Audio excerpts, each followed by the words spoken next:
কালকে আমার লইট্টা মাছ হাতে মাখিয়ে রান্নার শর্টসটি যারা দেখেছিলেন তারা খুবই পছন্দ করেছিলেন এবং আমাকে রিকোয়েস্ট করেছিলেন আমি যেন এরকম আরও ভিডিও দিই।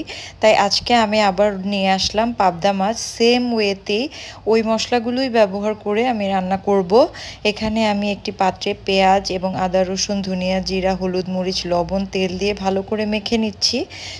এবার মাছগুলো ধুয়ে রেখেছিলাম সেই মাছগুলো এখানে আমি দিয়ে দিব এবং লইট্টা মাছটা যেভাবে মাখিয়েছি সেম ওয়েতে ভালো করে মাখিয়ে নিব। আমি কোনো মশলাই এখানে নষ্ট করব না।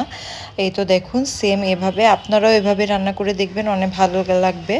হাতে লেগে থাকা মশলাটুকু আমি ঝেড়ে দিয়ে দিব এবং অল্প করে একটু হাতটা ধুয়ে পানি দিয়ে দিব।